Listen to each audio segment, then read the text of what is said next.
Hello friends, this is LaLa and in this video I am going to explain why Muslims play victim card.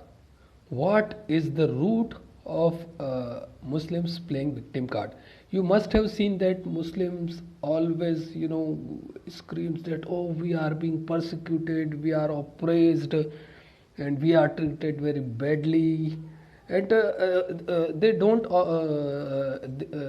tell this in India, but wherever they live in minority, they always uses these kind of words that we are fighting for against injustice and we are being oppressed. So these people use these kind of words. So, what is the root of that?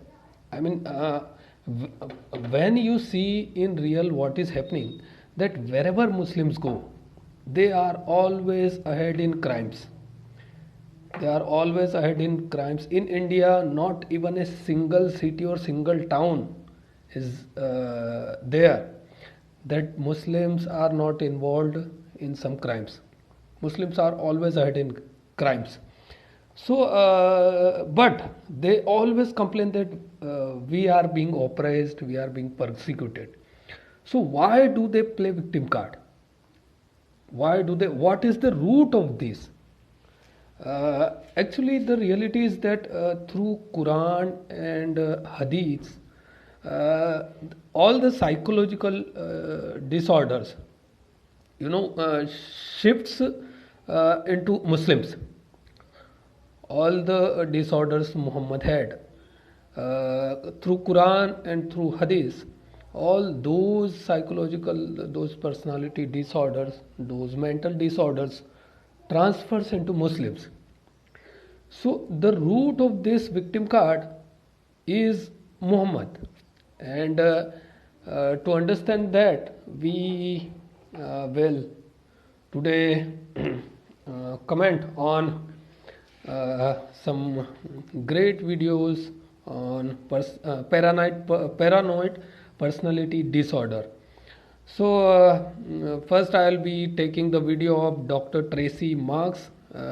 She has a YouTube channel, and I'm using her video to explain the root of this paranoid personality disorder that makes Muslims think that they are being, persecuted. So they are being paranoid, and what this paranoid personality disorder does to them. I mean, why do they act the way they do? So this is the reason. Paranoid personality disorder is the reason why artists have been killed during Muhammad's time. Why Asma bint Marwa was killed. Why Abu Afaq was killed. And all those people, those were totally innocent. But Muhammad had suspicion about that those people were conspiring against him and wants to kill him. So he killed. He made all them get killed.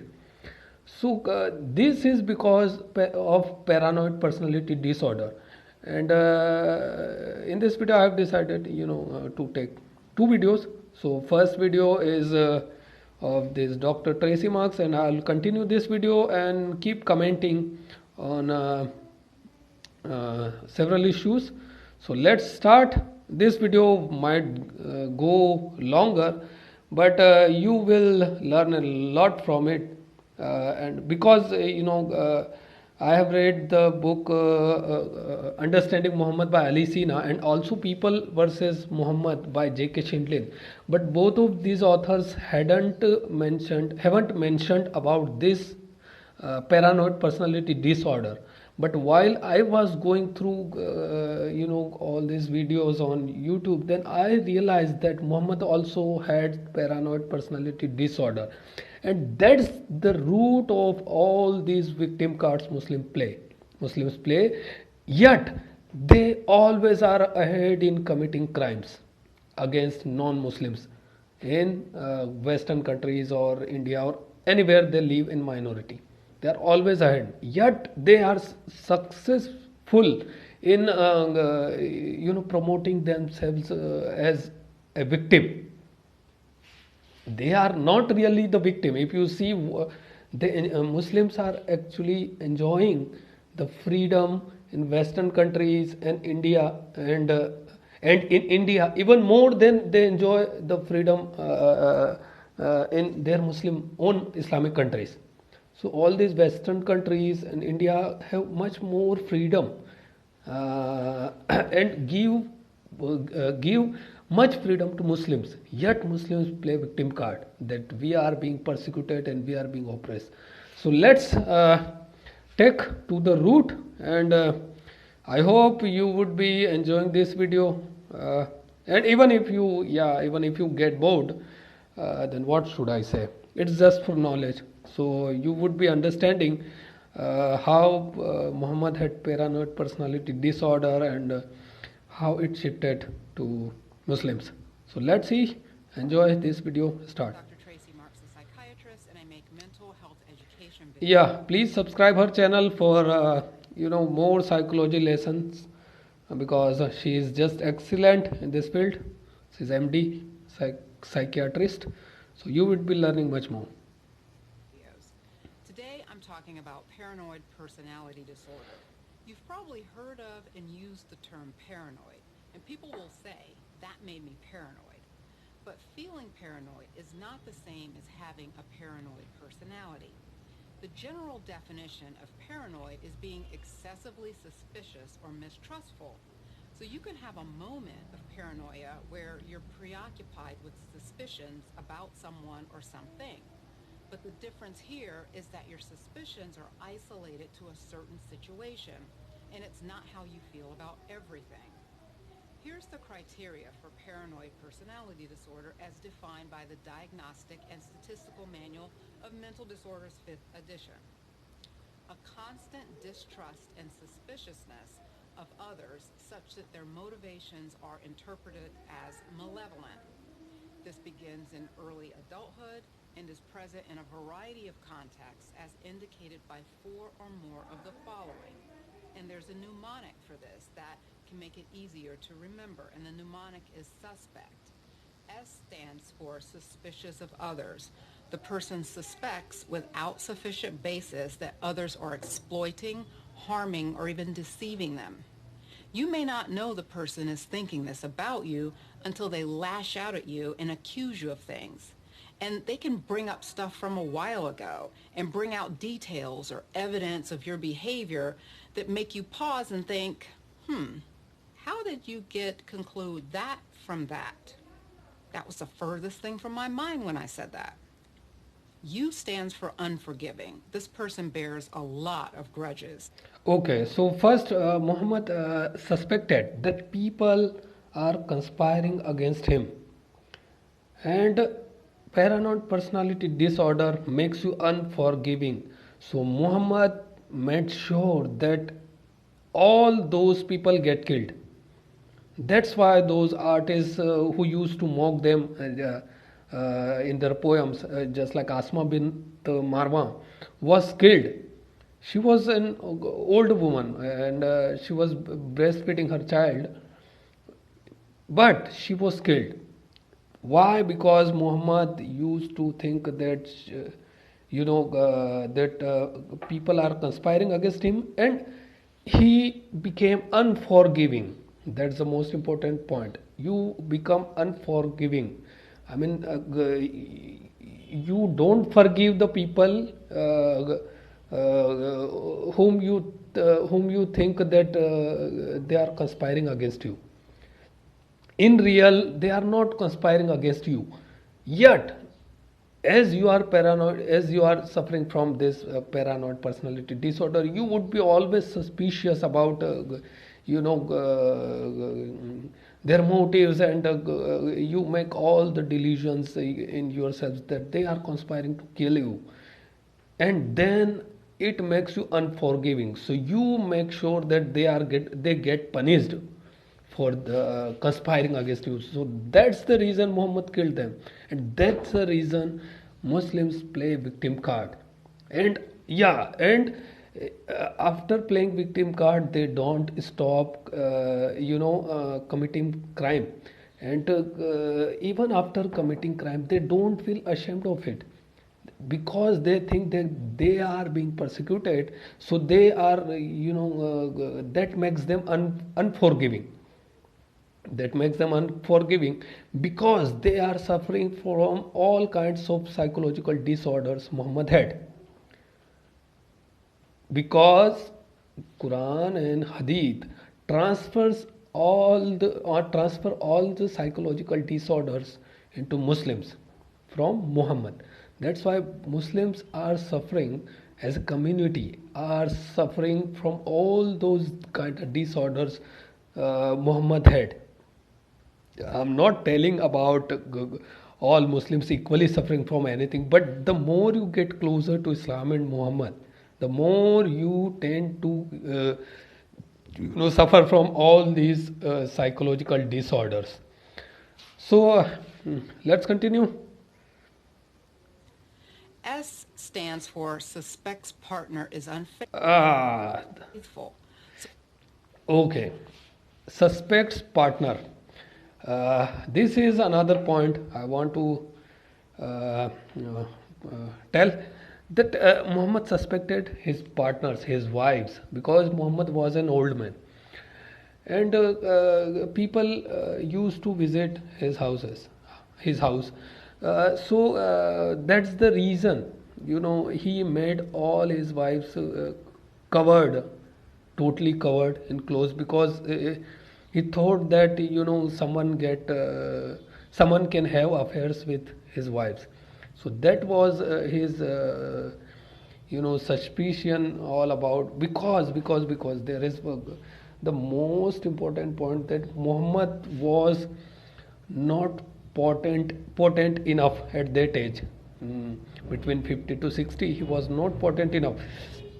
You must have heard that Muhammad had sexual power of 30 men, but you have never realized that he could not impregnate those women, neither Sauda, Aisha, Hafsa, Safiya, Zainab, and all those women. No one got impregnated by Muhammad. So something was definitely wrong there in case of potency in Muhammad. That's why he used to be suspicious, that he was not sure that he was, I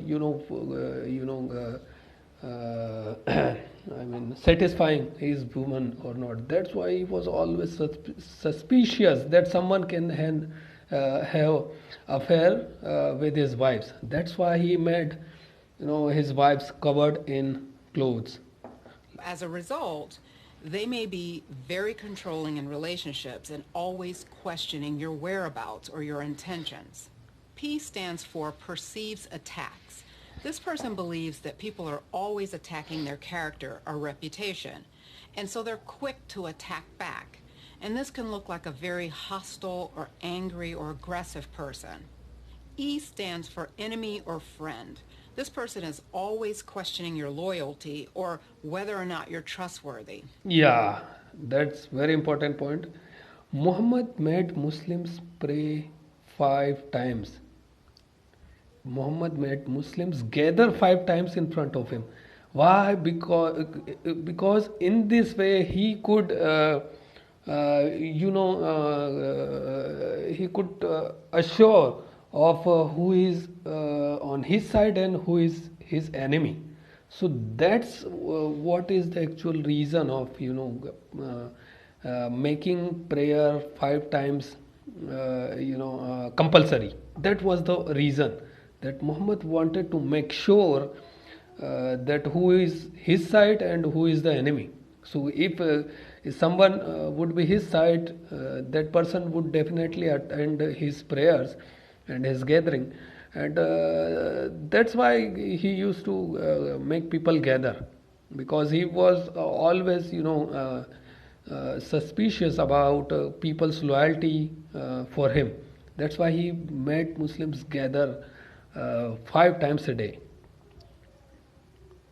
And even when you do something good for them, they can think that it's just too good to be true, or there must be some catch somewhere. C stands for no confiding in others. They usually fear that the information will be used maliciously against them. On the surface, they may just look like a really private person who doesn't like to talk about themselves. T stands for threats always perceived. This person reads hidden, demeaning, or threatening meanings into ordinary remarks. So this can look like a person who seems to always read something negative into what you say. Here's an example. You go to a park together and have lunch, and you say, I thought it'd be a nice day today, but it looks like it's going to rain. And the person says, so I guess I can't even get it right when I try and take you out on a nice outing. I just screw everything up, right? And you're like, I was just making an observation. I wasn't criticizing you. And in this case, the paranoid person can't see your comment as just an observation. They assume that most people say things to put them down and to take from them. And this makes it very hard for them to accept compliments. Even if you say something as basic as, you're a beautiful person, they may see it as sarcasm. Like, beautiful is just code for horrid, and you just don't think I'm smart enough to know that. Or you're just complimenting me as a way of buttering me up to get something from me. So in sum, a person with paranoid personality can be very difficult to deal with. But also, the person with paranoid personality can have a lot of internal distress because to them, the world is just an unsafe place to be. You can't trust anyone, so you always have to be on guard and look out for yourself. So that's the reason, Muhammad was, not feeling safe in this world, and that's why he was so obsessed, with his people gathering into prayer. That's why he made, prayer 5 times compulsory. And that's not a state of peace and contentment. Now, you may say, with all this negative and aggressive behavior, how does a person like this even end up in a relationship? Well, unlike schizoid personality disorder, where they often don't feel the need for emotional intimacy, people with paranoid personality still want relationships. So they're still going to put themselves out there to attract a partner. But because of their mistrust of people, they tend to do things that make them self-sufficient, so they don't need to rely on anyone. This self-made man or independent woman can appear very attractive to some people, but it's not until you get into a relationship with them that you have these conflicts. And some people will stay in a relationship for a long time because they want to make it work. You may excuse all of the conflicts because you focus more on the positive aspects of the person, like he's very smart and he has strong opinions and is very confident. People with paranoid personality can be very argumentative, but that could just be seen as opinionated and outspoken. A paranoid person who ordinarily would be very aloof and detached because of the secrecy may turn it off long enough to attract someone that they're interested in. And it's very common for people to filter out negative things in a relationship and overfocus on the positive. So an example of this would be your girlfriend is always accusing you of cheating, but when you're with her, she makes you feel like you're the most important person to her. So you focus on that connection and you ignore the accusations, the 50 questions, and the doubts about your intentions because when she's not in that mode, the attention you get from her feels really good. And that's just an example of how what seems like a very destructive personality could still allow for a relationship to develop. Under stress, people with paranoid personality disorder can have brief psychotic episodes that last minutes to hours. It's like a pop of irrational thinking where their basic mistrust and suspiciousness goes to a different level that's not realistic. But that level of delusional thinking doesn't last. It goes away, and that's what distinguishes it from an illness that leads to persistent psychotic symptoms like delusional disorder, schizophrenia, or even psychotic depression. The prevalence of paranoid personality disorder is between 2.5 to 4.5%, which is close to the prevalence of the more popular personality disorders like narcissistic and borderline personality disorders. Those both have an estimated prevalence of about 6% of people. We don't see paranoid personality disorder much in an outpatient setting, and that may have to do with their distrust of everyone, including physicians. It's also associated with violence and criminal behavior. And as a forensic psychiatrist, I do a lot of legal evaluations, and this is mostly where I have seen it in its strongest presentation. It's in the context of someone committing a crime as a byproduct of their suspicion, mistrust, and violence. Paranoid personality disorder can come along with other disorders, so it doesn't have to stand alone. And as with all of the other personality Yeah, so she again made a very important point that paranoid personality disorder comes along with other disorders. That's why, that's the reason that J.K. Schindlin maybe didn't pay attention to this disorder or couldn't analyze in this way, because this personality disorder comes along with other personality disorders. That's why you see that Muhammad had schizophrenia, narcissism, and gynophobia and other disorders. So this paranoid personality disorder comes along with other disorders. That's the point that clicked my mind, that oh, Muhammad was suffering from paranoid personality disorder, and that's how I started connecting the points. disorders, people can have features of multiple personalities together, such that they have a mixed personality disorder. Some people think of this personality disorder as a cognitive style, a way of viewing the world. I think that this tends to be a more destructive personality disorder than even the ones we hear a lot about, like narcissistic and borderline personality disorders. And I think that's because this personality tends to have more overt aggression that's directed at others. When the paranoid person feels wronged, they don't go and cut themselves to feel better or withdraw to lick their wounds from a narcissistic injury. They attack, and it's usually a verbal attack, but an attack nonetheless that they feel is well-deserved. That's probably why there's a higher association with criminality. All that's Higher association with criminality. Muhammad was a leader. So, and every leader or every politician you see, every big man, he doesn't do, crimes on his own. He makes, other people do, dirty things for the person. So that's why Muhammad himself did not kill. But his men, he had people around him that would do dirty works for him. said, some people can benefit from cognitive behavior therapy. It's a lot of hard work, and you have to recognize that your suspicions do not have much basis. And that's the hurdle that's hard for people to get past. It's like we're all just idiots who just can't see the truth. So that's paranoid personality disorder. Click here to see my personality disorder playlist. See you next time. Okay, so this video has turned quite long. It's about 25 minutes.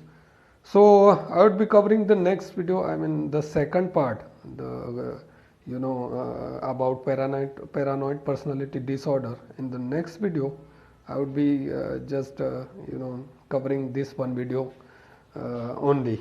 So make sure you watch that video also, so that you can connect all the points, and you can realize, you can understand, analyze things, that why Muslims play victim card, and what is the root of it.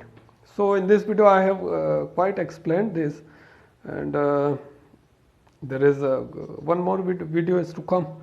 So you will be understanding fully about everything. And make sure you subscribe, and see you next time. Bye bye.